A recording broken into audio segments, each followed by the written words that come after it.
Pas énormément de choses, hein. À part que je suis plus sollicité sur les quais de Saint-Malo cette année et que c'est un peu l'enfer, qu'il faut réussir à se faufiler pour survivre. Sinon, ça n'a pas changé grand-chose. Moi, j'ai continué mon bonhomme de chemin avec la petite équipe qui était la même il y a 4 ans, qui se retrouve là à nouveau. Vous voyez, donc on a fait quelques grandes navigations ensemble avec l'équipage qui m'avait aidé à préparer la route du Rhum. Vous voyez, il y a Corentin, il y a Antoine qui sont là, il y avait Pic à l'époque. Il y en a quand même un qui est parti et qui est parti dans une autre équipe, mais on est toujours en bonne relation et on a toujours plaisir à le voir venir à bord. Et avec cette petite équipe, on a fait cette préparation il y a 4 ans. On a réussi à faire une belle route du Rhum. On a refait ensemble, parce qu'il n'y a pas d'équipe de préparation sur le bateau, c'est l'équipe de navigateurs qui m'aide à préparer le bateau en fait. Et donc on a refait ensemble l'Asian Tour en particulier. On a fait un record en équipage Hong Kong-Londres.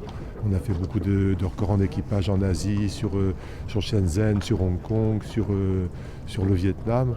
Et donc on a partagé des grands moments sur ce bateau. Et je me suis dit on va pas arrêter là juste parce qu'il y a la route du Rhum et que je l'ai gagné la dernière fois. Je me suis dit autant tenter notre chance et puis revivre peut-être une belle aventure.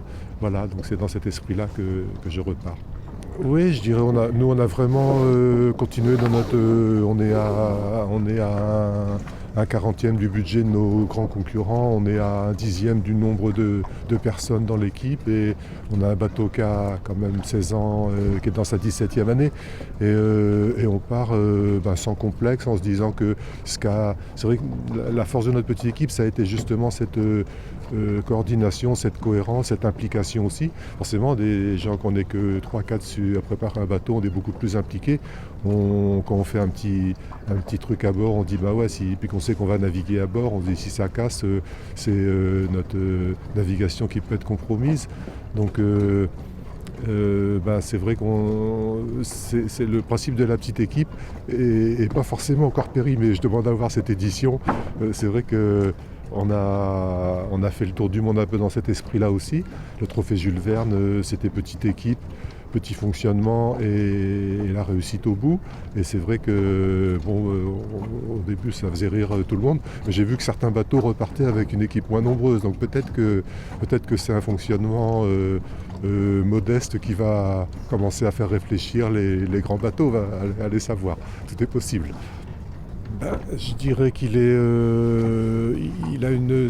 Bon, peut-être qu'à l'époque, du temps de Franck, c'était un bateau, je dirais, assez technique pour l'époque.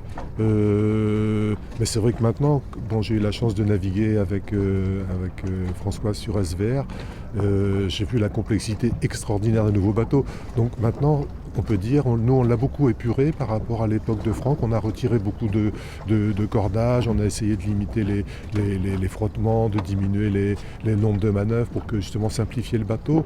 Je pense qu'on est sur une philosophie vraiment différente où on a des concurrents qui ont des bateaux d'une complexité incroyable avec énormément d'hydraulique, énormément d'électronique. Et vous voyez, les cockpits sont protégés, les marins sont complètement à l'abri des éléments et tout se fait de manière un petit peu virtuelle, on va dire, parce que le contact avec les éléments est plus là. Et ce bateau-là, on est sur un bateau peut-être de la préhistoire, mais ça marche encore, où on est sur la simplicité, on n'a pas d'hydraulique du tout, on a très peu d'électronique, on a une installation de centrale de navigation qui est un petit peu l'équivalent de ce qu'il y a sur un classe 40. Et donc c'est intéressant de voir si ça va marcher, tout ça. On est sur deux conceptions de bateaux. Vous voyez, pareil, on est en plein air. Quand on règle les voiles, on se prend des paquets de mer. Et par contre, ça peut aider quelquefois à mieux sentir les éléments, à mieux se rendre compte de la force du vent et de l'état de la mer qu'à travers des instruments ou à travers des hublots en plexiglas. Donc je changerai ce bateau pour au départ de la route du Rhum. Je ne le changerai pas malgré que j'ai bien vu que les concurrents allaient effectivement beaucoup plus vite dans certaines conditions. Et on avait déjà un petit peu cette carte, parce que forcément qui dit bateau, je dis bien sûr, il y a le risque d'avarie qui est plus grande sur un bateau plus complexe, mais il y a surtout le risque de perte de performance, où par exemple une malheureuse fuite d'hydraulique peut diminuer la possibilité de faire telle et telle manœuvre. Et donc pour des toutes petites raisons, les bateaux peuvent être diminués dans leur performance et peuvent permettre à un bateau traditionnel comme ça de faire jeu égal en vitesse.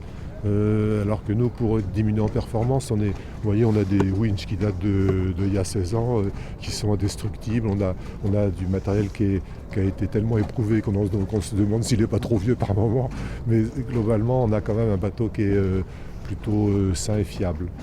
On a vraiment tout fait pour cibler sur cette simplicité, cette fiabilité. Ah oui, ça va être un très beau plateau et c'est vrai que les bateaux nous paraissent absolument magiques. Je vois qu'ils vont à certaines allures à 2,5 fois la vitesse du vent, chose que nous on ne peut vraiment pas espérer. Donc ça va être des bateaux fabuleux à mener par mes concurrents, bien sûr. Oui, il y a tous les éléments réunis pour faire une très grande course, une très belle course.